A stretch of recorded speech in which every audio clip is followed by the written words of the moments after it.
Hi, everyone. I'm continuing to read from our book, The Marrow Thieves. I've switched to screencast because there were some glitches that people are having with the link where it was just the audio. And this works too because you can see some of the activities we're doing. So I have you on the exit ticket to remind you to do this discussion post after you listen to the reading of Story Part 1. And the exit ticket is a discussion post on Canvas. So if you click on that link in your asynchronous work, it'll take you to the discussion post. And I also have it so that you can comment and interact with each other and discuss with your peers. So if there's anything that surprised you and someone else posts like, yeah, it surprised me too because, or that didn't surprise me because, and you can talk back and forth about that. This is story part 1. We're at chapter 3. And I'm excited to hear you guys think about it. Please continue to use your BHH strategies. Saying what surprised you is part of that. So I'll begin. Story part 1. Anishinaabe people, us, lived on these lands for 1,000 years. Some of our brothers decided to walk as far east as they could go, and some walked west, and some crossed great stretches of narrow earth until they reached other parts of the globe. Many of us stayed here. We welcomed visitors who renamed the land Canada. Sometimes things got real between us and the newcomers. Sometimes we killed each other.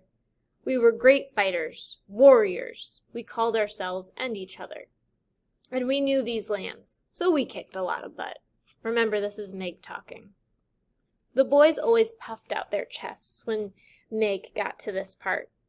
The women straightened their spines and elongated their necks, their beautiful faces like flowers opening in the heat of the fire. But we lost a lot, mostly because we got sick with new germs, and then when we were on our knees, with fever and pukes, they decided they liked us there, on our knees, and that's when they opened the first schools. We suffered there. We almost lost our languages. Many lost their innocence, their laughter, their lives. But we got through it, and the schools were shut down. We returned to our home places and rebuilt, relearned, regrouped. We picked up and carried on. There were a lot of years where we were lost. Too much pain drowned in forgetting that came in convenient packages. Bottles, pills, cubicles where we settled to move around papers. But we sang our songs and brought them to the streets and into the classrooms. Classrooms we built on our own lands and filled with our own words and books.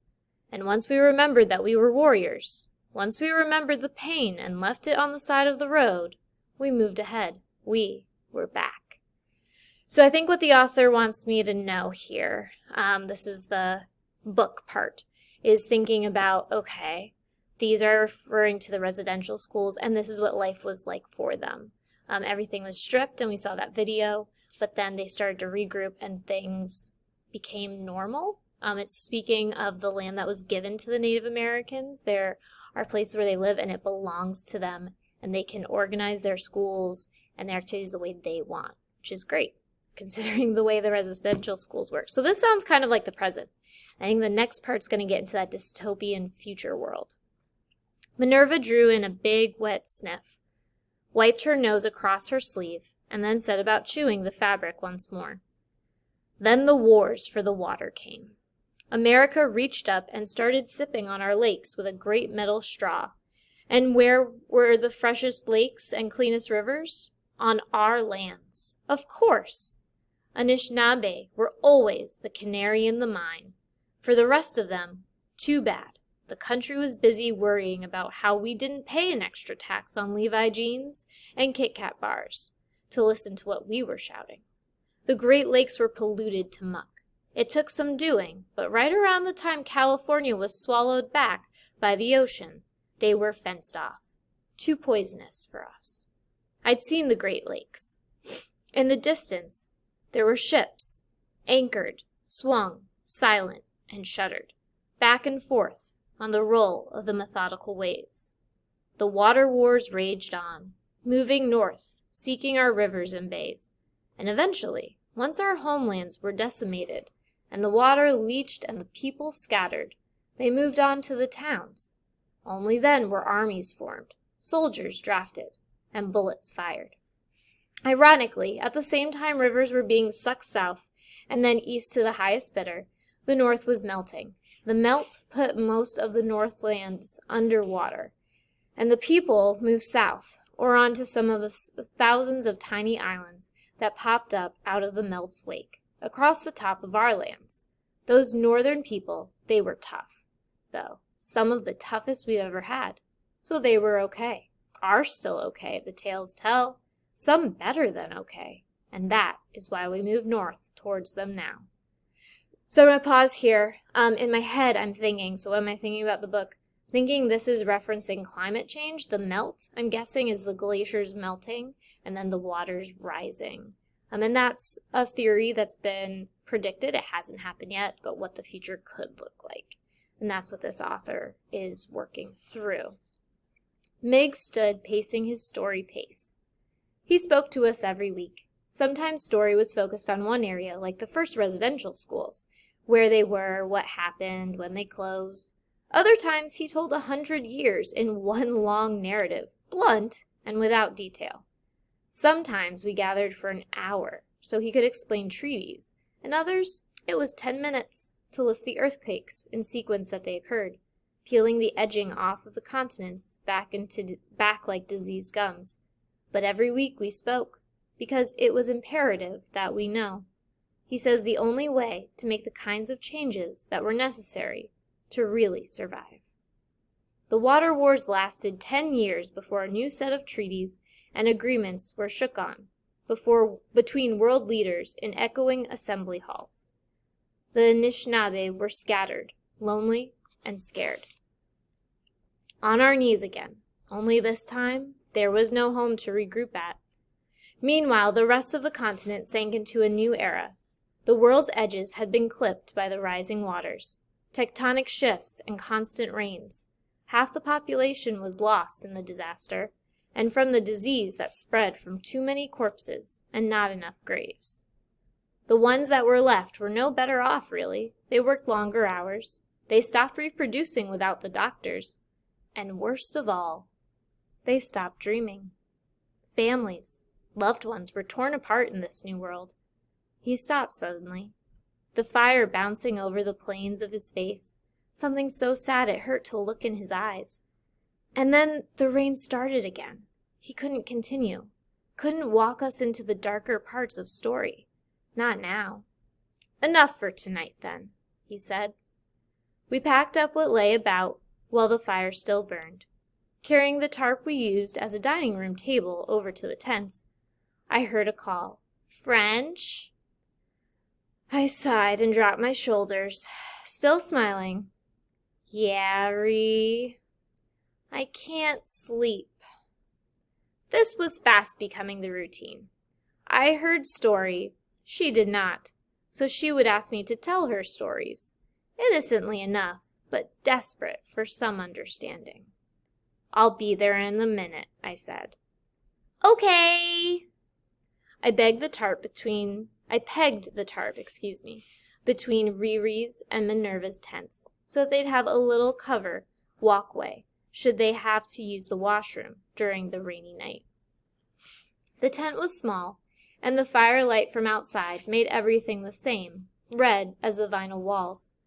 Riri had made a nest of her blankets in the middle on top of her blue ground tarp, away from the walls that could hold condensation and spread dampness in a good enough downpour. I lay down beside her on top of the blankets. Her pillow was like all of ours, a case stuffed with folded clothes. There was no room for extras in the camp. Everything did double duty. Before I'd even laid my head down, she was after story. Tell me what happened, Frenchie. Please? Ree, you know I can't tell you. But why? Why can't I know? She lifted herself up on an elbow, pleading. It's not fair. I get sent away all the time. I rolled over onto my back, reaching up to tap the raggedy dream catcher I'd bent out of branches and filled with vines for her, so that swung on its string. It's for your own good, I said. She squinted at me in the red gloom. That's not true. I deserve to know my own history. it was getting more difficult to reason with her, especially when she made sense.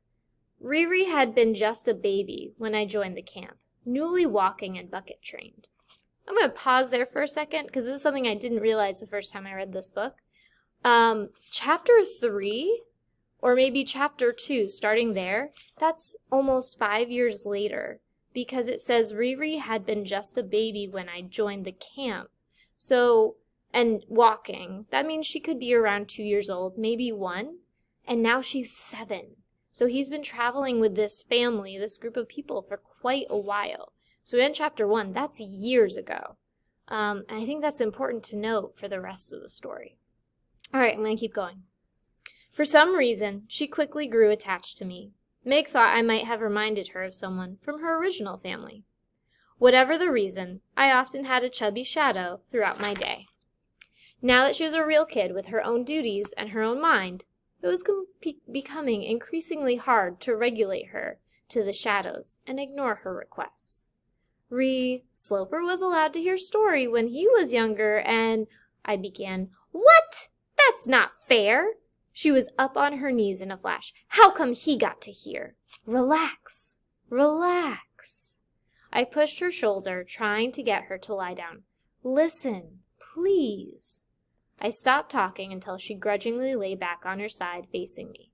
"Sloper was allowed to hear story a couple years ago, when he was your age. He didn't even hear it all, and it didn't turn out so well. But I'm not Sloper, Frenchie." She had sprung back up. "I can handle it. I'm mature for my age." I laughed at this. "I know that's true, Ree. You're practically a grown lady." She pursed her lips, checking my face for mockery. When she found none, she gave me a stiff, "Thank you." "But it's about timing. Meg will let you know the whole story when it's time." She was quiet. I watched the dream catcher spin to a stop. I remembered following Mitch around, bugging him for any details he might know, as we tromped after my parents to the bay. I thought about the parts Meg had left out tonight, the parts that kept us running. Even still, it was unfair to keep everything from Marie. I think maybe I can share some things, though," I said. Her eyes grew big, but she held back her words.